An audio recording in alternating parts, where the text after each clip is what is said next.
I think like people connecting to the songs that we write is like, it's super, super gratifying, but at the same time when I'm writing a song, I'm not thinking about writing a song that's going to connect with people. I'm just kind of writing a song for myself. Is like, I guess as selfish as that sounds, it's like I want to love the song before anybody else ever hears it, you know? I think when somebody's listening to this Wildlife song, I just want them to know that it's coming from like a sincere place. I make it a point to only write lyrics about personal experiences. I try not to write things too vaguely that they can just apply to anybody. I prefer to tell my own story, and if people want to interpret it differently later, that's totally fine. But to me, it's important for the beginning of a song, the foundation of it, to be coming from a place of like honesty.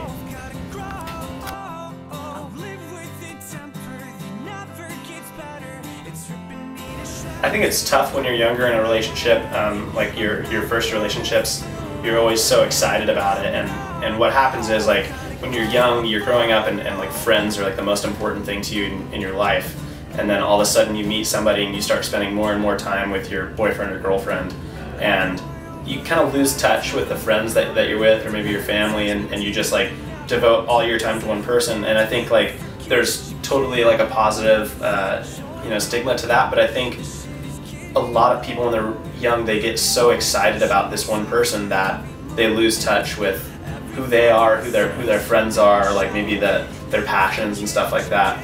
And that's what I think makes it so difficult to lose that relationship, is because you've let go of all of these like things in your life, all these facets that kept you positive and kept you happy, and now you devoted everything that you had to this one person. Now that they're gone, how do you get all those things back, And that's kind of how I was. Like I didn't really see my friends much. I just like played music and I hung out with my girlfriend, and that was pretty much it. And I lost touch with a lot of my friends. And I remember when we broke up, I was just thinking like, God, I would love to just like go hang out with my friends, but like I feel like such a schmuck like trying to like crawl back to them, like after I've like not ignored them, but like definitely like separated myself from them a little, and that makes it so much harder. I think it's super important, even when you're very, very excited about the person that you're with, to realize that there's more than just your like romantic relationship with one person. I think like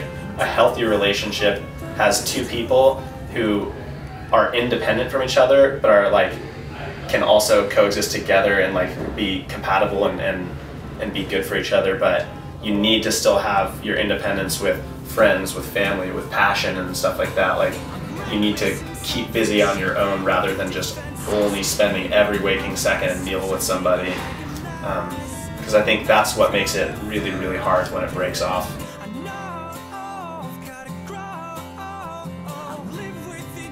I haven't been in a lot of relationships. I've been in really long relationships.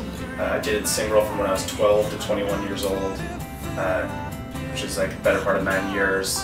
And then after that I dated a girl for 4 years. And the main thing that I took away from dating two different people for so long was that other people have like a way of pulling qualities or like demons out of you, and just because you feel one way when you're in a relationship, and even after it, how it could be devastating, that there's somebody else out there in the world that's going to make you feel better about yourself. Or for me, for example, like in my first relationship, I was always really jealous and like bitter about things. Felt like I was never more like hateful than when I was dating that girl.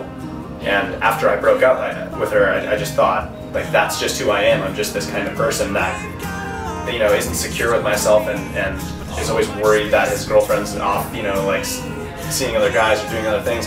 And then the next girl that I dated, I was so worried that I was going to be the same way. And I remember the first week that we started dating, she went off to Vegas with her friends, and I was just thinking like, oh my God, I'm going to be a wreck the whole time. I'm going to be so worried, texting her, like, wanting to know what she's doing. And it was amazing. Like the first day she got there, I just had this weight that I thought was going to be on my shoulders, and it just wasn't there. I was just like, holy crap, I just trust her, and like I'm not worried about it whatsoever. And like that doesn't feel like me, because I've always been the worrier, and it's like, I just think there's people out there that are going to pull these qualities out of you and put like certain demons to rest, you know, and it's like, you just have to find the right people that are compatible with you and are going to pull out your best qualities and challenge you to be a better person than you think you can even be.